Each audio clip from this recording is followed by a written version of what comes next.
Hi, I'm Kendra, and this is my series on treating yourself how you want to be treated.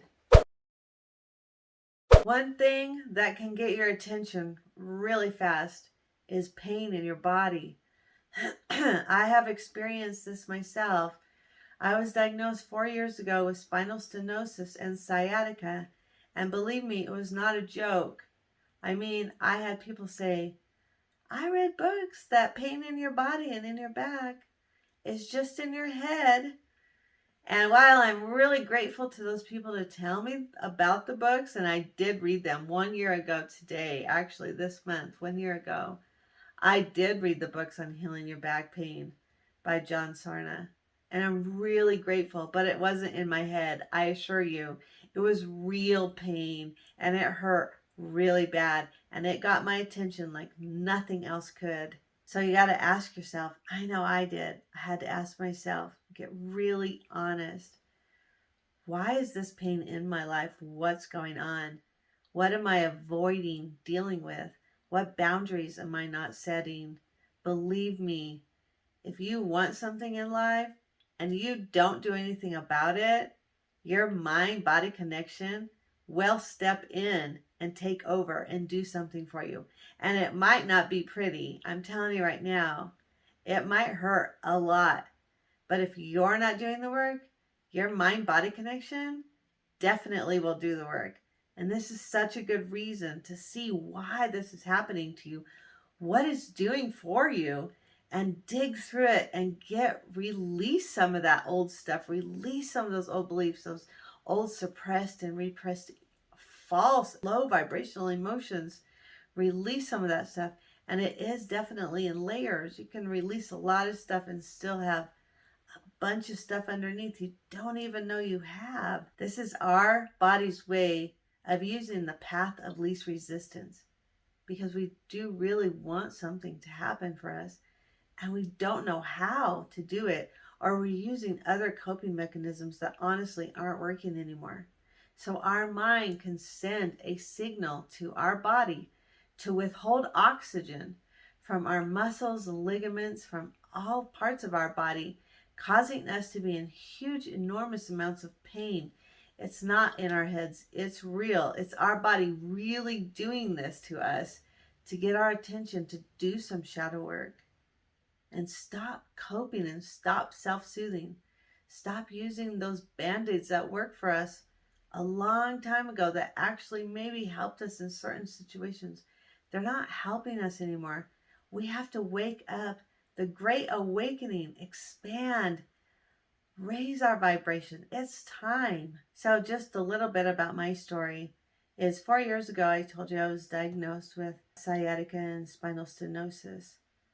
And 1 year ago, so I dealt with that for 3 years, going to doctor after doctor, taking every shot and prescription, everything that they would prescribe for me, doing every exercise, finally going to rehab and recovery and working out with a trainer, and doing a million things online. I found that people said this works and that works. I bought a TENS unit.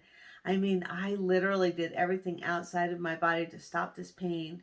And I'm telling you, absolutely nothing worked. So finally, after I had both my personal trainer and my physical therapist both tell me about the book from John Sarno about healing back pain, I bought it last October, and honestly, I read it in 2 days because I needed relief, and absolutely nothing had worked for me. And honestly, I didn't believe this would work for me. I had no idea. I thought nothing else works, and that sometimes is what it takes. When we finally, nothing else works for us in our lives. None of our old ways of doing things, none of our old coping mechanisms. Our shadow just maybe has gotten so big that we just can't get through it anymore. And it's stopping us from living our life. I mean, this back pain stopped me from living. It took a lot of things away from me. But honestly, it was a huge gift as well to me. And in order to do this shadow work, we have to be brutally, insanely honest with ourselves, which is really, really hard to do. Although I think after you start doing it, it's something that you kind of want to do. and remember your motivation. I mean, you want to get back to the life you had. I know I felt like I was way too young to have this much pain. You know what I felt jealous of? I felt jealous of looking at people who could get up and walk around. People that were way older than me, that were gardening and going for walks and just doing normal things. And couldn't do it. I couldn't go to the grocery store without having a cart so I could lean on the cart the whole entire time. I couldn't go out with friends and have fun anymore. I was embarrassed and ashamed because I couldn't move very well. I didn't want people to know. I sat there the whole time in a weird position. And then when I would get up to leave, I had to just really concentrate on it so they wouldn't see how bad it hurt. And when people wanted to go for walks or hikes, I had to find reasons that I couldn't go. It was embarrassing and shameful. It was horrible. I had to fix this. I could not live with this pain. This was my motivation. I was going to get rid of this no matter what it took. And believe me, when I realized and found out that releasing and letting go techniques were doing the work, the shadow work, I started to do it. I dove in and started doing it. It was a slow process. But honestly, 1 year later, and my pain level has come from very, very high to actually very low. And I can actually do some things that I never thought I could maybe do in 1 year. I still have pain and I'm still working on it. And I will get there because I'm motivated, because I care about taking care of myself and having the best, most fulfilling life, raising my vibration. And I know I can only bring into my life that which matches me, that I am a vibration for. And I know that. That's one of my motivations, to get my vibration high enough so I can bring in all of the most fulfilling, abundant, prosperous life that I can with the most intimate, close, loving relationships. That is my goal. And I can't do it without doing a ton of shadow work. So whatever it takes, I'm going to do. I'm committed and dedicated to this process. So when something crazy happens to you and you finally have your awakening, you finally see things like, wow, I never saw this before. That's a gift for you. A gift, this great awakening, expansion that you finally have. And you have two choices, and you'll keep having two choices the whole time you're alive. One choice is to keep repressing and suppressing your emotions, your false beliefs, and just stay in this cycle of chaos, blaming other people. They did that to me. They hurt me so much. And they did. But the only way you can let go of that and have the life you want is to let go of that. Stop blaming them and start doing some really insane honesty. Letting go of all the times and the things that you blame others for, and really look at yourself and see what your hand in it was. Why did you bring this to yourself? What's your picture? Why did this trigger you? What's deep inside of you? Why did my body take over and bring this pain to me? What was it trying to get me to see? I need to see it and quit worrying about what's going on outside of myself. And then I can go straight up to the high vibration and let go of the cycle of chaos. It's the only way to bring to yourself what you want to have. It's the most self-loving thing that you can do, is to quit blaming, quit shaming, quit looking at other people, and start doing your own inner shadow work. It's self-loving, treating yourself how you want to be treated, raising your vibration.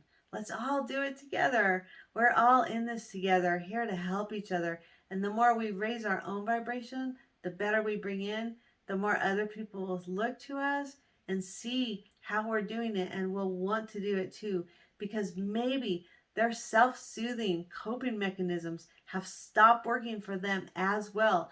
Maybe they're trying to find a new way as well to lift their own vibration and to bring good things to them. There are a few things that my back pain did bring to me because I wasn't doing them for myself. I wasn't setting boundaries. And I have to dig in really deep and see, what are these things and how can I start doing them so my body my mind-body connection can stop doing them for me. I know one thing was I just wanted to do everything for everyone. I did. I wanted to. I guess I wanted to be codependent.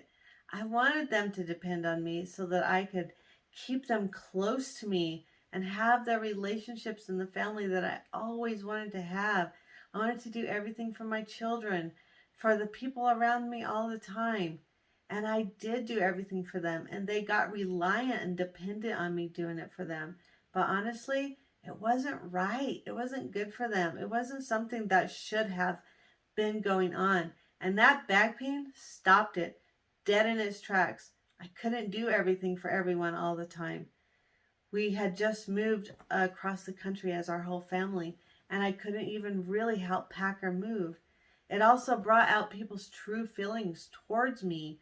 I saw people be really mad and just mad and angry at me because I wasn't doing my part. And I was like, I can't do that right now. You don't understand how bad this hurts. And for them to not even care or understand or have any empathy at all for how bad I was hurting, but just be like, ugh, and being mad at me because I couldn't help, it really showed me people's true colors that I didn't even know that's how they felt about me. I really thought people loved me and cared about me and had empathy for me. And what I saw was the opposite. I really started to see people's true colors, which I really needed to see because I always saw people as though they were like me. I did. I projected onto people. I thought everyone was like me. I thought everybody had empathy, and everybody does not have empathy. In fact, a lot of people don't. A lot of people don't care about you, and you have to see that. And sometimes your body takes over and stops you from being able to do certain things so that you can honestly see how other people feel about you. And that is a blessing, even though at the time it doesn't feel like a blessing. It is. It's one of the reasons I had back pain. Another reason for my back pain is it stopped me from going back. It made me burn bridges of going back in jobs and in careers that I had done previously because I was ready to start moving forward and do what I came here to do. I was ready to walk in my purpose. And honestly, I felt really afraid. Here I was alone and I had all this back pain and I couldn't go back and work an 8-hour job standing on my feet. There was literally no way. And those were the jobs that I knew. It stopped me from doing them. And I felt really scared. And I had to face that fear. But I was taken care of in a way that I have never been taken care of. And I never had to go back to a job like that. And I'm still not going back to a job like that. I was able to burn bridges that I wanted to be able to move forward, but I was too afraid to do. So my mind-body connection took over and helped me, burnt that bridge for me. Another way that my back pain helped me was it kept me pretty much at home. Well, I couldn't really move a lot. I couldn't go anywhere, but laying down and sitting down was perfectly fine for me. So I did a lot of inner work. I did a lot of journaling. I did a lot of studying. I did a lot of reading. I watched a lot of sermons and a lot of motivational stuff. I really started working on myself. And when I learned letting go techniques, I really started working on letting go. And the Sedona method is one of the great methods. I also have made some videos just showing people how to just start letting go of things. Whenever you think of something, just start letting go of it and just really working on my own inner work. Because honestly, I couldn't do a lot. I couldn't go out to a lot of places. I couldn't go hang out with friends. I couldn't go for walks. I couldn't go do things. I had to stay at home. I had to take this time. So I just used it to do some self-reflection. And honestly, it was great for me. It has moved my vibration up a bunch. And I couldn't have done it if my back hadn't hurt so bad that I could actually be out, hanging out with people, doing things, going for walks. I had to sit at home and do this inner shadow work. I had to. It kept me out of the gym. It kept me from just trying to work on myself on the outside instead of the inside, which was a huge blessing because I needed to do some inner work, not just outer work. And it also kept me from dating. It was one of the reasons that I couldn't date, because if I would start to talk to someone and they wanted to go for a walk, I wouldn't be able to go for a walk. I wouldn't be able to go do the things that normal people my age go do every day all the time. I could not do.